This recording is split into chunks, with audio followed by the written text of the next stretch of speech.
Welcome back to Who's at the Chef's Table with Chef Dan. This week, your hosts, Chef Dan and Doris with a D, sit down with Carlos and Daniela of Malbec and More in Lantana. Hi, everyone. I'm Doris with a D from Soulful Dining Magazine, and today I have the honor and the absolute privilege to present to you this wonderful place. It's called Malbec and More, and we are doing a chef's table with Dan. Chef Dan, say hello. Hello. And I have the privilege of presenting to you Chef Carlos.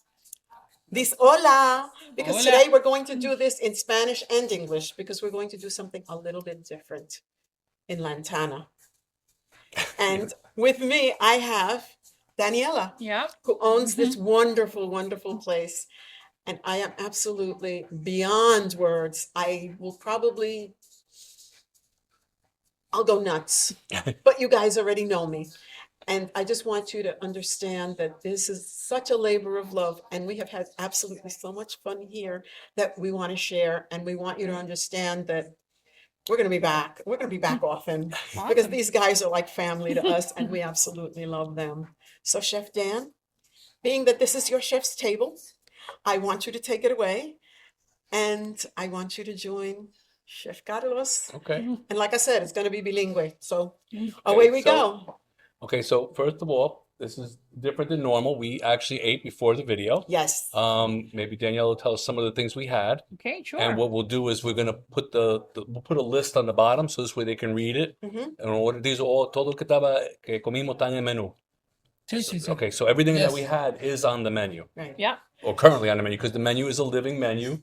It grows, it changes as products become available, right? You're always siempre cambiando. Sí. Okay. So what were some of the things we had? So you guys enjoyed the jam and manchego bruschetta and the olive tapenade and tomato bruschetta. We have a fascination with bruschetta, as you can see. Yes. ¿Y quién hace el pan? It's all house made by Carlos. Carlos makes all the bread in-house. The jam is also house made and the tapenade is also house made. And then you guys also enjoyed the Spanish tortilla Okay. and the escargot and shrimp al ajillo. We more than enjoyed all of it. We more than enjoyed it. I did this. And I think I licked a few times when they weren't watching. That's encouraged, so you're good. And like you said, Chef Carlos makes almost everything in-house. Yes, Pretty much everything. Yeah. El pan tú lo hace todos los días. Sí. So every day he makes the bread, fresh bread every day. Yeah, it's a labor of love and a lot of sourdough. So You said it was a journey. Oh, it's a journey. Yeah, it was a journey trying to get the right bread. He has very high standards, so he's obsessed with his bread. And so it was a journey to get there, but now it's amazing. So yeah. So a dirty little secret, and we already told you, is anoche estamos mirando el video. We were watching their videos last night, and I was watching him make the breads, and I was so jealous.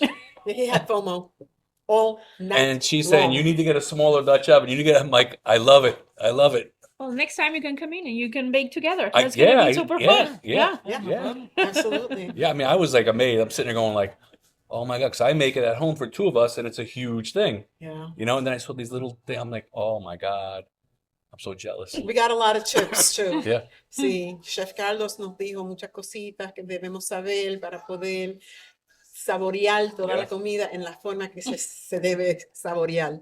So yeah, we got all kinds of tips. Chef Carlos, ¿cuánto tiempo llevas aquí en este restaurante? Llevamos 3 años. 3 años. Fuimos cambiando primero, ni bien llegamos, decidimos seguir con la carta que había y de a poco fuimos amoldando los platos que nos gustaban y agregando cosas que iban más con el perfil que queríamos. So he's been here for 3 years. Yep. Right? And you took over and decided to stay with the same kinds of foods, right? Well, it's easier. There's two ways. So you can either do a complete overhaul and you do 180 and that's fine, or you do a slow transition. Right. And we thought it was like the best way so we wouldn't drive ourselves crazy. Right. And so everything that we had on the table, on the menu, we liked. But you're a chef, so Gradual chefs progression. So he had Yeah. like, oh, maybe I can work it, and maybe I can do this differently, and he did.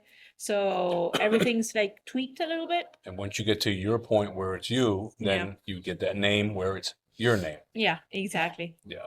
So they took it over, developed it, got it to where they wanted it, and then put their stamp on it, which is logical. I hate, and she knows this, I hate, because we've done over 50 of these. I hate it when they buy a place, overhaul it, and start from there. I'm like, oh my God, how do you do that? I mean, you just like pulled the plug on something that's already running. Yeah. You know, I mean, obviously, you know how hard it is to get it running. Yeah. And now, if you got it and it's running, it's like, okay, so like you said, tweak it, ponle tu sabor, cámbialo para ti. Yeah. You know, and that's the way to do it. Sí, pero ¿cuál es el estilo que tú utilizas? Y yo tengo mucha influencia por mi familia, influencia italiana, ella tiene mucha influencia española. En Argentina tenemos de las dos culturas, entonces hay más de eso que de estilo más norteamericano quizá o europeo, per se, como puede ser alemán, no tengo esa influencia. El escargot es más francés, pero bueno, Pero divino. es un plato que me gusta bastante. Well, what he's saying is that the influences they have are Argentinian, Italian, Spain. They have the escargot, which is French. But as we were speaking earlier when we were eating, is you don't have to be from a certain country to cook a certain food. Not at all. So, in other words, escargot is French, yes, but you get it here in America, and not necessarily a French person cooks it. So, in Argentina, you can order escargot, and not only French person doesn't make it. Oh, no, not at all. So, exactly. So, if you know the flavors and you know how to cook, that's where this comes from. So, yeah. I want to talk about the wines. Okay, that's all him. I know. The wines are good. We have been sampling the wine all afternoon long. I've had to switch gears here, and go with the. Oh, I thought that was vodka. No, that's not vodka. I thought that was vodka. I was getting worried. No hoy. Eso fue ayer. That was yesterday. So tell us a little bit about the wines. A ver, no estudié vino, no soy sommelier ni nada, pero soy un apasionado del vino, me encanta. Y cuando tomamos posesión había una buena variedad de vinos, pero no estaban los que a mí me gustaría que estén, o me hubiese gustado que estén. Y nuestra idea era que haya un poco más de presencia de Malbec, que es lo que nos identifica al argentino. Y también otros vinos más estilo europeos, de todo el mundo. Hay americanos también que tenemos, hay de Nueva Zelanda, Sudáfrica. de Sudáfrica. Tenemos 80 etiquetas. 80 different kinds 80 of different kinds of wine to choose Wow. That's a lot of names, yes. Yes, it is. Yes, And it keep is. everything, what we say is if it's funky and it's weird, we like it and we want it. And a lot of customers come in and they see the wine and said, oh, I don't know any of these wines. I'm like, good, that's what we want. Yeah, I noticed that he asked me, what do you like? Do you prefer American wine or do you prefer a French wine? And I said a French wine. He says, well, white or red. And I said, white. And then he starts naming wines and I said, Chardonnay. So And basically, what I tasted like a Chardonnay Right. from France. However, ¿de dónde era? De Argentina. I speak wine. And you're not a sommelier? I think so. So I think the big thing is like your average person who just likes wine can come here and get good wine. Oh, yeah. definitely. Okay. We always encourage people to think outside the grape. That's Yes. what we say. A lot of them get hung up on, oh, I only like cabs, Yeah. or I only like Merlots, or I only like if you go wine, oh, I only drink Chardonnays. But maybe there's a white blend that you may enjoy. Right. So he always usually asks, do you prefer bolder, lighter, drier, more body? And then that's how you can find your profile. So maybe we have a lot of guests that come in and say, oh, I'm not usually a Chardonnay drinker, but now I liked it because, we think outside the grape. That's the best part of it. So Carlos is a sommelier, but not a sommelier. Yes. He's got the soul of a sommelier. Which is fine. I mean, that's listen. I mean, we preach this. I mean, I preach this in a lot of the videos we do with chefs, and people say, "I'm not a chef. I didn't go to school." No. You don't have to go to school to be a chef. No. You love wine. You know wine. Tu encanta vino. Tu sabe vino. Yeah. Mhm. So you can be a sommelier. You don't need that title. People get hung up on these titles, and it's just I don't want to get carried away. I don't want to go on a rant. It's the wine No talking. preaching allowed. But no, it's really. I mean, it's. He picked me out a perfect wine. Picked her out something she loved, Hmm. and that's it. Awesome. I'm so glad. And I can't wait to taste my coffee. That's My fine. espresso. So now, let's talk about the food. Vamos a hablar de la comida. You have a lot of tapas, and I think you have the pizzas. Tenemos pizza que hago de masa madre, hago todo, tratamos de hacer todo casero, Sí. No hago los quesos porque es difícil tener la vaca acá, pero, He Pero doesn't make sí. the cheese because there's no room for the cow out back. pero sí, Basically. tratamos de hacer todo que sea lo más personal posible y que la gente que viene le guste, se sienta bienvenida. Okay, so the pizzas, the doughs, and all, they're made fresh. He makes them to order. I think I read it's sourdough. Yeah, they're house-made sourdough crust. Yeah. So they're sourdough crust pizzas, and I saw a flight of pizzas. What is that about? It came because back home we do a lot of things that they do here as well. Like you do half a pizza of, let's say, pepperoni and half Right. of that. So we like the idea of a tapas between, like, inside of a tapa. So you're getting a flight, which is pizza, but then you get 4 different pizzas inside.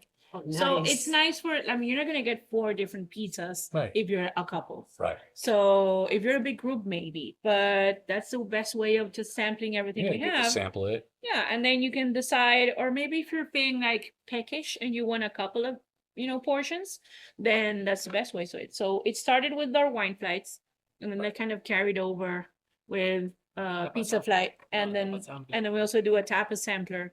Oh, okay. Okay. So it's like instead of getting 6 different tapas, you just get a little bit of everything. Then you decide what you like, and then you get the Exactly. Yeah. perfect. Perfect. I Love it. that. No, I love it because it introduces people. Just like with the wines, it introduces people. Like you're broadening people's palate. Exactly.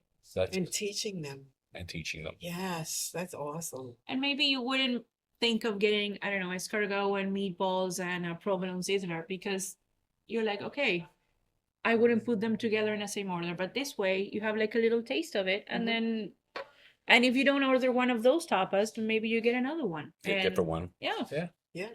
Oh, And you I broaden love your it. horizons. exactly. I Yeah. love that. That's great. No, and and stuff like that has happened to me where there's things I absolutely would never eat, and I've eaten, and now I love. So it's What is your most popular dish? Meatballs. Meatballs. Meatballs? Yes. that's the. Wait. Yeah, go ahead. Ah, So what's the no, recipe? Oh, I don't know. He won't share it. You don't know it. He won't share it, and that's fine by me as long as I keep eating them. So I don't mind. He can keep it. So receta es de tu familia. Sí, es la receta de mi abuela, de que Ok. vino de Italia, fue de Nona. Italia, la nona, para Argentina. Okay. Y la pasión por la comida salió de ahí.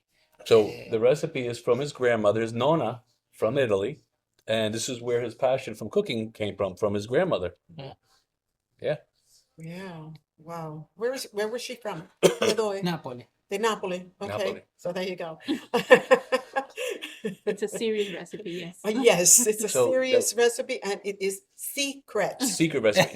Now, hay algo en el menú que tú pienses que la gente tiene que ordenar más, que no mueve mucho, pero si ellos lo Si lo probaban, prueban, yeah. Oh. lo encantaba. Like if they, so let me translate it for them. So I'm asking, is there something on the menu that doesn't get ordered a lot that he knows is delicious, and that if people order it, then he will order it more?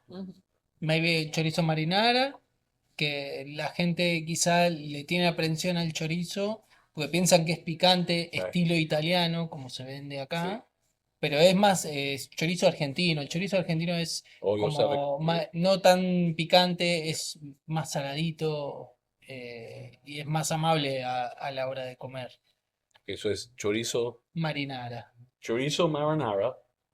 It's not like the chorizo that you see here from South America that's spicy. This is an Argentinian chorizo. It's less spicy. Trust me. This is one of the things that I tried Yeah. and loved it. Mhm. So it's actually sometimes it's a little sweeter. Poco dulce a veces. Sí, no tan dulce, sino más equilibrado. No se va mucho de salado o de picante, Más sino, balance. claro, So más it's a balanceado. more balanced sausage because chorizo is basically a sausage. So it's one of the dishes that he knows, and we're gonna have to try it when we come back. That if you order it, you'll be ordering it again. Yeah, I like the way you described it, Daniela. When we were talking off screen, you were explaining just what the Argentinian chorizo is and how it's created and how it's curated. Yeah. Maybe you could tell the audience. Well, there's this we eat chorizo on our barbecues. So it's a starter. So it's a very nice palate opener. Mhm. So it's the right amount of saltiness and spices, but not the spices that everyone's used to. So it's not spicy, Right. but it's flavorful. So you combine that. He makes his marinara also house made. So the marinara offsets a little bit the spiciness and the saltiness of the chorizo. So it's that contrast. It's amazing, and you top it with a very mellow mozzarella, and then you get cheese, you get tomato, you get chorizo. So that's just, it's a very nice palate opener. I love the way you And describe that. Yeah. It's Yeah. one of our favorites, but I think people are very apprehensive of They it. don't know it. So but when they try it, they love it, and Yeah, then they they just order going it again. back. A little bit, yeah. And no, and I was gonna say, it's for everyone that follows us, this is why we asked the question. Yeah. Because there's always a dish. As a chef, I knew when I had a certain dish, I said, if someone's going to order this, they're going to love it. And again, people are apprehensive because they just don't know what it is. So Yeah. That's why I always ask the difficult questions, because I just want to get down to the nitty gritty and find out, where are you from? How do you know what you know? How did you learn it? That kind of a thing. How did you live that experience? And I found that when we were talking before, you guys gave us so much knowledge, and Well, now you got to share. wait, now I got a good one. So we know his passion came from his nona. Yeah. Now, if you read the website, you know who runs the floor. Daniela. So where did your She's the passion come from? boss. Where did your passion come from in this field? Honestly, it was a transition. In Argentina, I worked in a place completely different. My family had a cigar importing company. So my grandfather founded it in 1961, and then my dad took over, and then I took over when he passed. So that's why I have no relation with the kitchen whatsoever. And you don't want people don't want me cooking. I just eat whatever he does, and that's fine. But I was and then I went to journalism school. So that's where the whole communication passion came. So that was basically it. And I'm bossy by nature. So I'm just, it kind of made sense. I don't think you're bossy. Oh, with him I am all the time. But that's why we work. He gets bossed around. No, just kidding. But Daniela, but he lives with me, so So you know. No, you don't know, bossy. I just practiced this. Good, Doc. That's fine. Very yeah. good. You do that so well. I'll get you later. So, when did you know? ¿Cuándo supiste que tú querías cocinar y traer todo lo delicioso al público? O sea, ¿cuál fue el momento para ti? Your hosts, Chef Dan and Doris with a D. Thank you all for watching this delicious episode of Who's at the Chef's Table with Chef Dan. Join us next week for more culinary adventures. This show's a proud production of SoFlo Dining. Head over to SoFloDining.com to subscribe for free to our online magazine, packed with awesome features, discounts, and South Florida dining tips. SoFlo Dining is your go-to guide for all things tasty in the Sunshine State. See you soon!